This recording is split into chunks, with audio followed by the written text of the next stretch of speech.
The NFL trade deadline is creeping up, and the Buffalo Bills find themselves at a fascinating crossroads. With a few glaring weaknesses on the roster and a front office that knows the championship window isn't going to stay open forever, there's no doubt that now is the time to be aggressive. So let's talk trade targets. Let's talk strategy. Let's talk about the pieces that could shift this Bills team from playoff contender to serious Super Bowl threat. First off, the name that immediately jumps off the page, Budda Baker. If you've watched the Cardinals at all this season, you know he's still playing at a high level, even if the wins aren't coming in Arizona. The guy is electric. You feel Budda Baker on every single snap. He flies around the field with a rare combination of speed, physicality, and pure instinct. And let's be honest, Buffalo needs help at safety. With the injuries piling up and the secondary looking shaky, a player like Baker could absolutely change the tone of this defense overnight. The issue? Arizona. Will they actually move him? They're sitting at 2 wins, already looking like a team planning for the future, but they've also invested in their defense. Still, if the Cardinals are being honest about where they're headed, Baker should absolutely be a player on the table. Now, if Baker's not available, there's another safety that makes sense, Quandre Diggs. The veteran from Tennessee might not have the same flash as Baker, but he brings stability, leadership, and playoff experience. At 32 years old and on a 1-year deal, this is the kind of short-term addition that fits the Bills' current trajectory. He wouldn't cost as much in draft capital, and he'd immediately raise the floor of the secondary. But let's flip over to the other side of the ball for a minute, because as much as defense has been a talking point, wide receiver is the area that might actually need the most urgent attention. That's where the Saints come into play. New Orleans has a few intriguing names, but let's start with the big one, Chris Olave. He's young, he's fast, he's dangerous, and most importantly, he's exactly what Buffalo's passing attack is missing. A true vertical threat who can beat man coverage with clean, technical route running. He opens up your offense. He keeps safeties honest. He gives Josh Allen a guy who can stretch the field and demand attention on every snap. Olave would not come cheap, but if you're talking about maximizing the next 2 seasons while Allen is still in his prime, this is a move worth making. And if Olave is too expensive or unavailable, how about his teammate, Rashid Shaheed? Less polished, sure, but explosive. He brings big play potential as a receiver and adds value in the return game. He checks multiple boxes, and his price tag wouldn't be as steep as Olave's. In a league it's all about versatility and explosiveness, Shaheed is a sneaky, smart target. Now, if you're looking to add some veteran toughness to the middle of your defense, enter Demario Davis. Yeah, he's 36, but if you want a guy who can come downhill, fill a gap, and bring an edge to your front 7, Davis is still that guy. Over the past decade, you could argue he's been one of the most consistently impactful downhill linebackers in the league. He's not going to lock up Travis Kelce in man coverage, but he's going to help you against the run, something the Bills desperately need if they expect to get through teams like Kansas City or Indianapolis in the playoffs.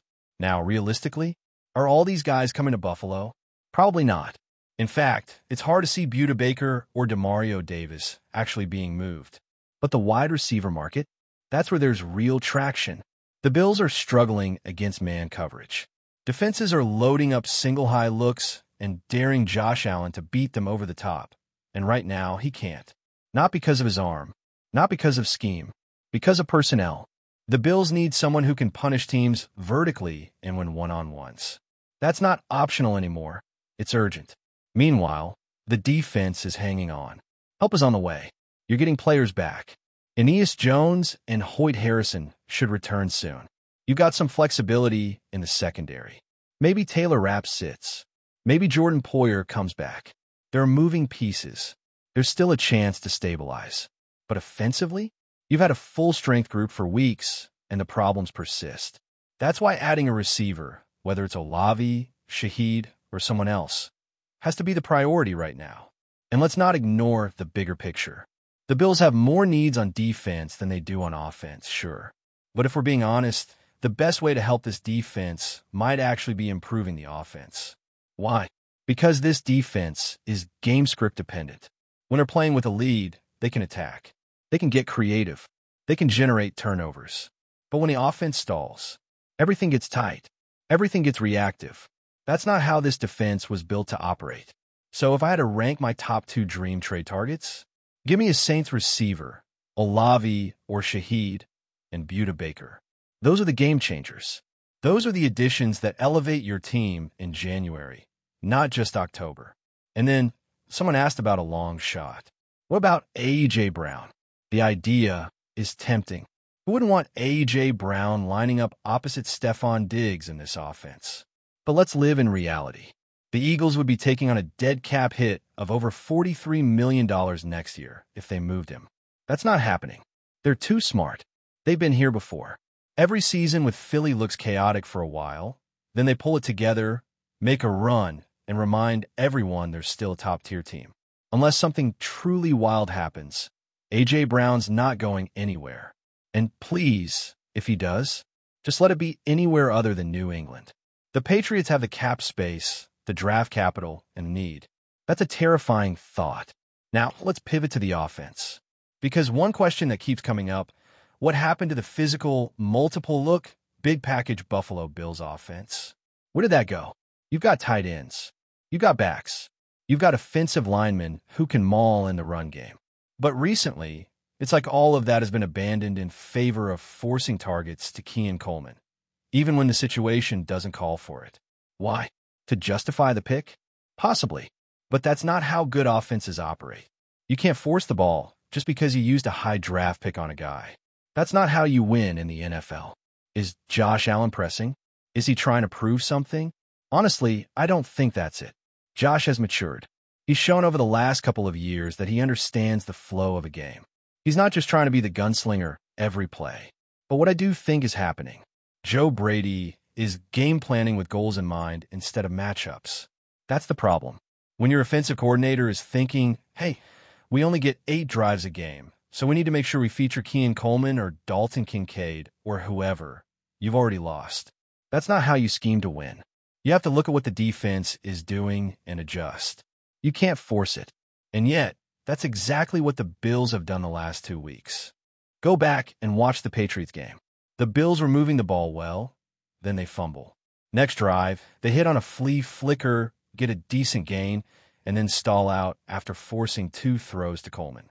Then Coleman fumbles on the next drive. Suddenly, you're playing from behind, and you're chasing the game script. Same thing against Atlanta. You open with a touchdown, then you go 3 and out on back-to-back drives while the Falcons take control. Before you know it, you're down 2 scores, and you're trying to air it out. That's not who this team is. This offense is at its best when it leans into the physicality. Big people, balanced looks, play action. You don't need to panic just because you're down 10 in the second quarter. Stay true to what works. Run your offense. That's where Brady has to grow. And if he doesn't, this offense isn't going to take the next step. As the Bills head into the second half of the season, there's a growing sense that this is a team still trying to find itself. Not just on the field, but in terms of identity. And that's been one of the biggest concerns.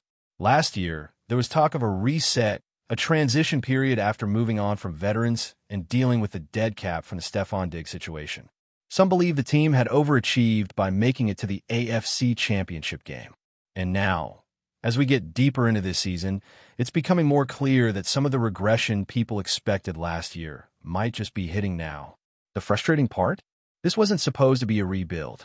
It was a retool, a reshaping. But the returns from the 2024 draft class just haven't been good enough to push that vision forward.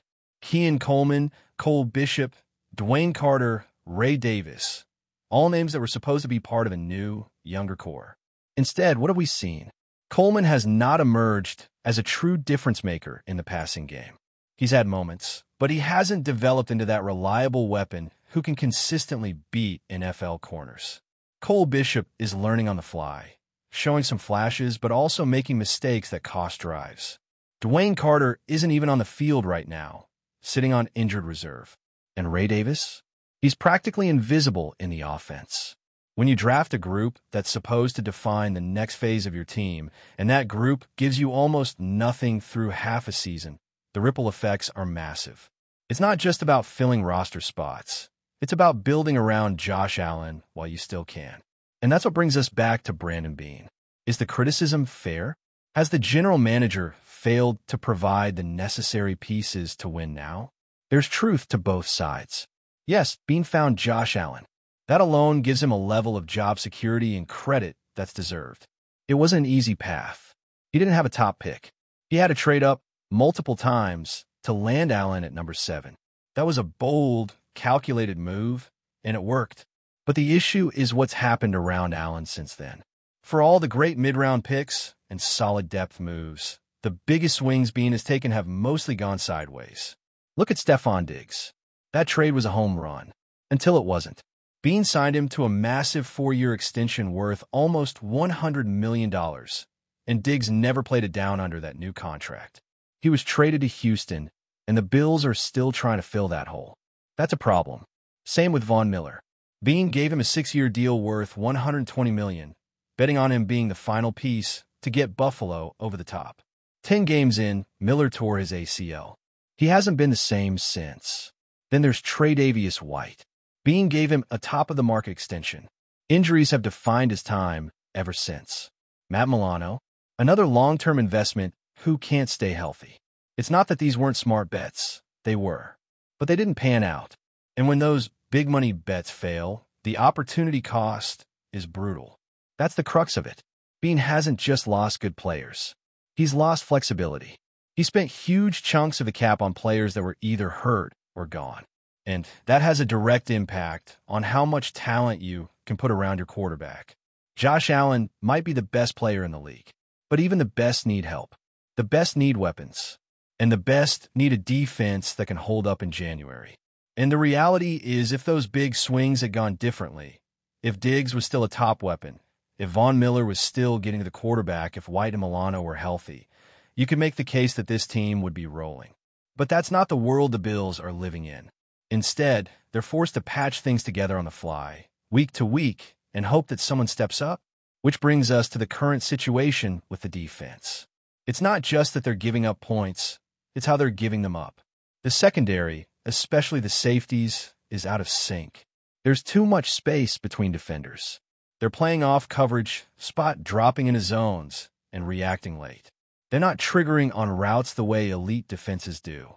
They're not playing with the vision or instinct that defined this unit in years past. And it's hurting them. It's not just Taylor Rapp or Cole Bishop or Taron Johnson. It's the entire group. They're hesitant. They're disconnected. And they're not closing the way they should. Before we dive back in, make sure to hit that subscribe button and give this video a thumbs up. Your support helps us keep delivering the latest Buffalo Bills updates straight to your screen. And hey, don't hold back. Let us know your thoughts on today's news down in the comments. The NFL rumor mill is buzzing with one of the most intriguing potential moves of the season. Christian McCaffrey reportedly heading to the Buffalo Bills. While the organization has officially confirmed the acquisition, whispers around league insiders suggest that this might not be just another typical signing.